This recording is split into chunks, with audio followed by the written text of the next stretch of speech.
In a land far, far away, there lived a miller with his 3 sons. When the miller died, he left his oldest sons the mill, and to his youngest son, he left his cat. His younger son got really upset.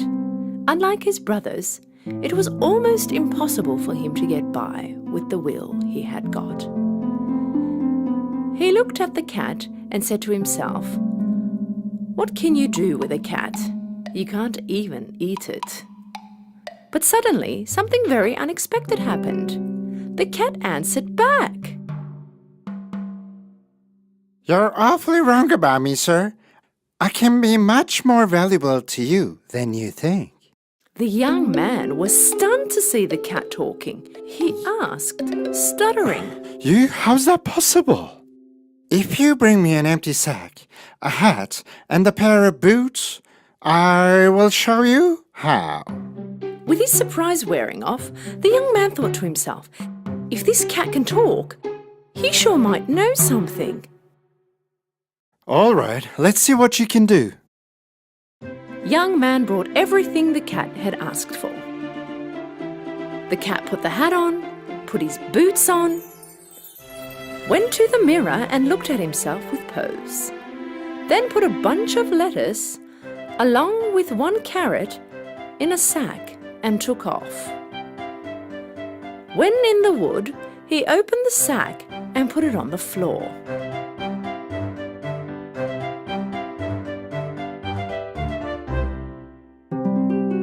Not long after, noticing the fresh aroma of the vegetables, a bunny rabbit appeared.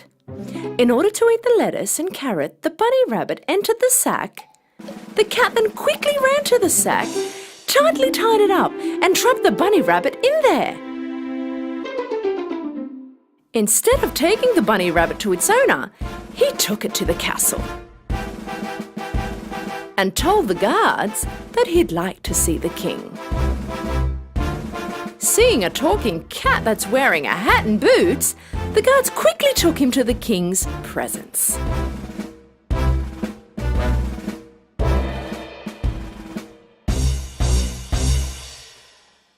Mighty lord, I present you the gift of the Prince of Carabas. My master, the Prince of Carabas, has caught this bunny rabbit for you just now. The king was very impressed with this gift. For a very long time, Puss in Boots continued on bringing animals that he caught for the king. And soon after, everybody in the kingdom began to talk about the prince's generosity and wealth. Each passing day, the king's curiosity grew, and so one day he asked Puss in Boots,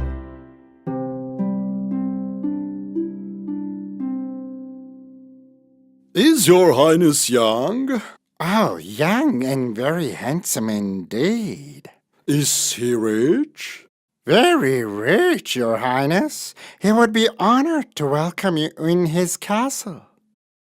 At last, the king and queen were very happy to hear that they were going to meet this very handsome prince. "If what Puss in Boots says is true, I think we might have just found the perfect husband for our daughter and a suitable prince for our kingdom," said the queen. A few days later, Puss in Boots found out that the king and queen were out on the town with their daughter. "This is the day I've been waiting for." He ran straight to his owner. "Sir, we have to go to the riverbank right away. Follow me quickly." The young man did not understand what was going on, but he did, as he was told. "But why did we come here?" "To swim, sir." "To swim? But I don't know how to swim." "It's better that you don't. Take off your clothes immediately and get in the river. Trust me, sir, you won't regret it." Young man did as he was told and went in the river. And Puss in Boots hid his owner's clothes behind the bushes. When the king's carriage was passing next to the river, Puss in Boots ran to them, alarming. "Help! Help! My master, Prince of Carabas, is drowning!" The king immediately sent his men to the river. When his men were saving the young man, Puss in Boots explained to the king how the thieves had stolen his master's clothes. The king ordered the men next to him. Bring some of the best clothes we have to the prince. With his new clothes, the young man looked just like a real prince.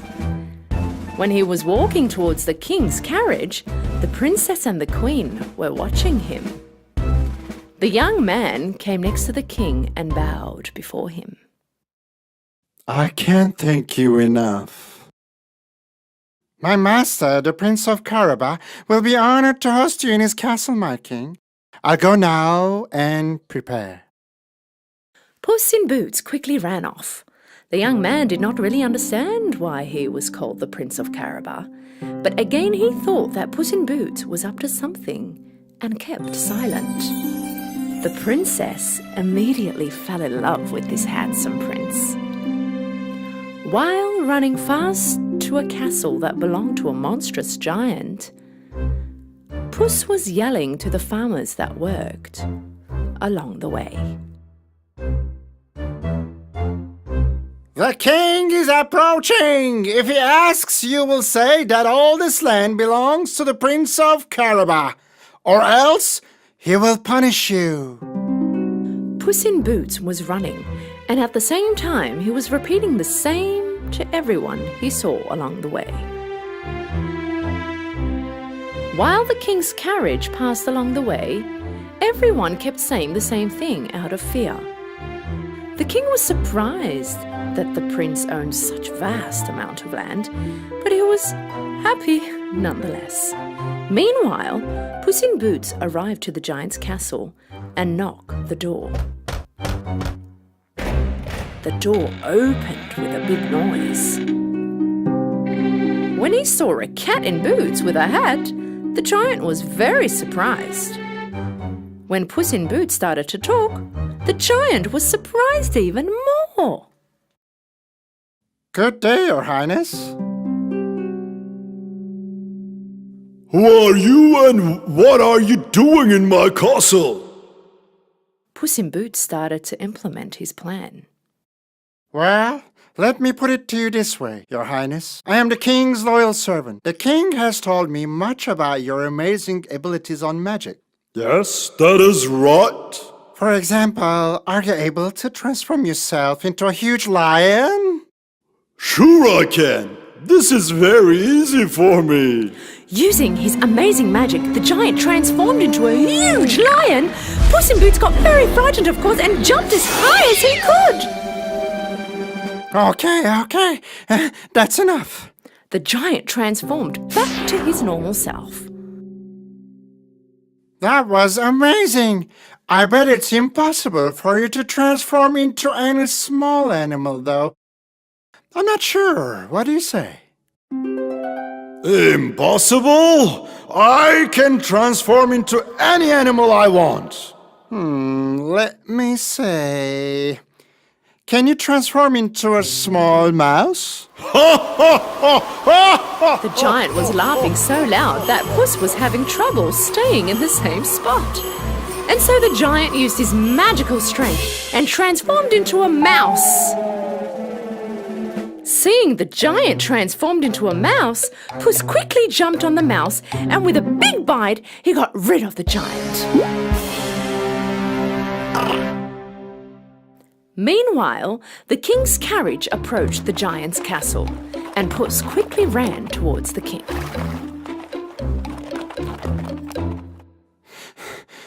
Your Highness, my lord, the Prince of Carabas' castle is at your service. Please come in.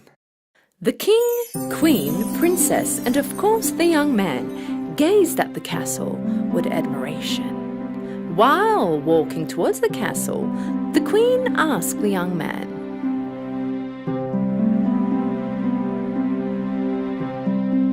"My dear prince, are you married?" No, Your Highness. If you would allow me to wed your beautiful daughter, I promise you that I will make her very happy.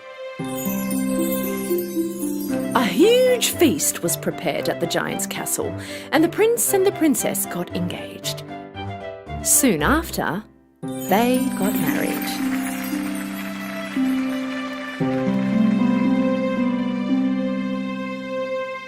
Do you see, sir? I told you how valuable I was going to be. From that day on, Puss in Boots continued to be the prince's loyal servant. Together, they lived a very rich and healthy life.